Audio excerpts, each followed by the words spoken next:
love indifference. Love indifference is when two forms of love clash. As we learned with Professor Love, the two forms of love do not have to be one positive and one negative. It could be both positive, both negative. Positive and negative is what? Subjective. Anywho, but even if we would consider a certain type of love positive, let's say in excess, we may consider it negative. So we were able to get that point across with Dr. Love. This helps us go into love indifference without a blaming factor, and instead come solely from an understanding factor. And that's really important, because I don't want you guys to give up on love with anyone just because of love indifference. So if it's positive, go for it. If you feel like you can work with that, work with it. They're willing to work with it, work with you and your differences, y'all and y'all differences, work it out. But some things cannot be mended. Sometimes we have direct clashes with love indifference. Sometimes we may not have direct clashing. Maybe we can work it out, but we don't want to bring up the issue. We don't want to talk about it. We don't want to cause conflict, so we'd rather leave, run away. And that's my disclaimer here. I don't want to convince anybody that it's okay to leave because of differences, but I don't want to convince anybody that every difference is mendable, especially when someone is not trying to. So, now that that's said, we can move on to love indifference. Love indifference. When we experience love indifference with anyone, it can make us feel unloved. It can make us feel rejected. It can make us feel, whoa, that's pretty. It can make us feel like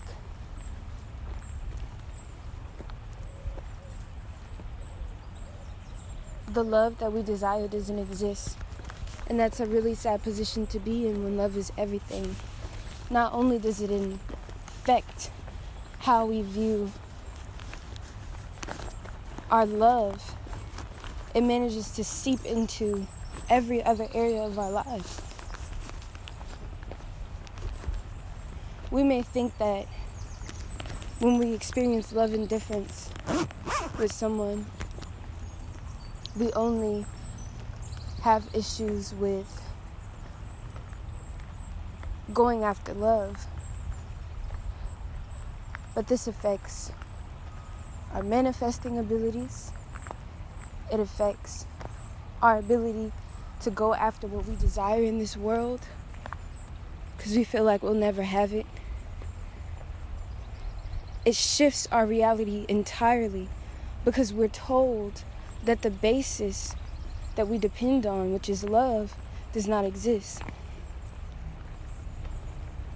So we have to, because we desire love, and we will take it in any form should we feel as though ours is not present, unrealistic, or anything like that.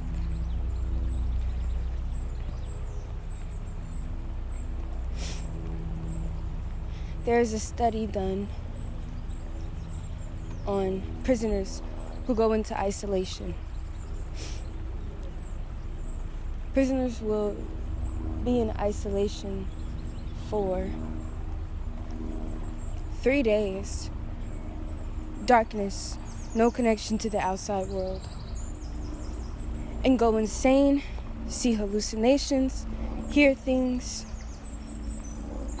make up completely different realities that don't exist in this world. Because they've been isolated from interaction. As we learned in episode 1, love is what? Interaction. So if we find ourselves isolated from love or isolated from interaction over not just extended periods of time, but even over short periods of time, that we create completely different realities, see hallucinations, reject reality because there's nothing there for us. So we make up something else just to feel interaction. We need it. It's not just some desire, it's a need. And if we don't have it, the mind will create it itself. So imagine this, and instead of on the physical level, imagine it on an emotional level. Imagine waking up every day as a child. Your parents, they never show you emotional connection. But that's really what you need to feel loved, you personally. A strong sense of emotional connection, and you never got to experience it. You've been rejected, denied reality that you desire to wish, your love. And so you begin to create new ones. New patterns within your mind, because the ones that you truly desire have not been seen to be found. But you desire that interaction, you desire that love. So you're going to find a way to cope. So what you do, you take on new forms of love. You take on new ways to communicate. You may shun your old way over long periods of time. Think about what happens over long periods of time as we are constantly being denied reality. You go insane. You literally, it's like an imbalance completely within your entire being. How are you supposed to function that way? Your mind is creating realities that it does not believe in, it does not support. It is pretending, it is putting on facades for you. Because it needs something.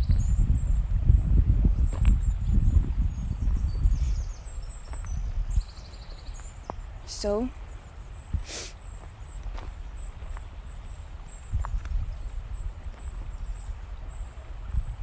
we're unable to successfully create reality because we have a lens over our eyes that is not of our own doing, not of our own eyes, not even of our own creation, but what we've been forced into believing. And when someone can deny your reality for you,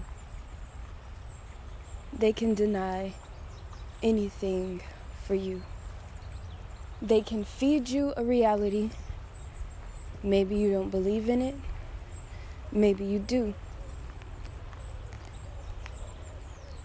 But they can, consciously or unconsciously, just by existing in their own reality, and because you have no basis for what you want to exist as your reality. So you take on theirs.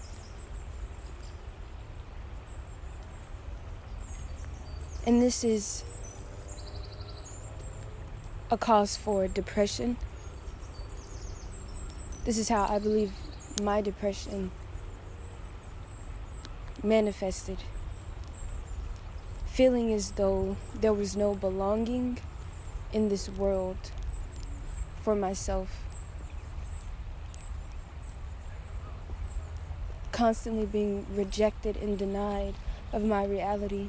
And so I feel like I would rather not be here.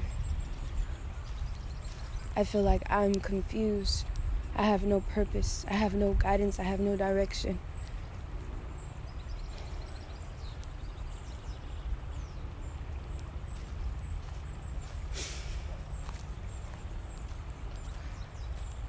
I feel like this is why people have midlife crisis. Because so long after living for everybody else, they come to this breaking point. Even if they didn't have severe depression or anything like that to begin with, say in childhood or teenage years or whatever. But they come to a point where it's just so much buildup that they literally can't take it anymore, that they break. They call it a crisis, a breakdown. The body is hurting. It doesn't understand what's going on.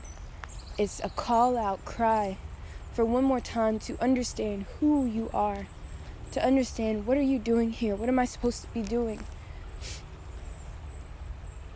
But the truth is, it's because we've been living for other people so often that the body is craving, burning, feeling like it's dying if it can't allow itself to experience itself. And its years are coming up and it's getting stressful. So what do? We learn to be ourselves. We learn to indulge in ourselves in a world where everyone tells us, don't do this, don't do that, that's inappropriate, this is that, and the third. Everyone always tells us what we should do, how we should do it, when we should do it, and what that should look like. But what if we did everything only for ourselves? Only what we felt was right in our hearts. What would that look like? How would we respond? I think we would love it. And I think that it would be the scariest thing that we've ever experienced, to begin with at least. And then all of a sudden, it'll get easier. We'll realize the world isn't hating us because we're living for ourselves. The world isn't blaming us because we're living for ourselves. No, actually, it's quite the opposite. We're finally meeting people who enjoy the things that we enjoy, live the life that we want to live, who accept us for who we are. And that makes us feel so good. It makes us feel so amazing. We have people like us who accept us. We have us, and we accept us. We don't need anyone to tell us that we're wrong about this, that, or the third. If we make mistakes, we make mistakes. We live if we live. And people love us through all of our ups and downs. Stop believing people that tell you it's not okay to be you. Stop believing people that tell you it's weird to be you. Stop shaming yourself for being yourself. And for once, get to know yourself. And in next week's episode, you'll get to know yourself with me, while I get to know myself. Maybe you'll find some ways that'll help you decide how you want to get to know yourself. Because maybe you're just like me, and you're one of my people. Or maybe you're completely different from me, but you're still one of my people. That's alright, you groovy dude. We're gonna figure it out. Figure ourselves out. Peace, light, and love. Got a big research. It's your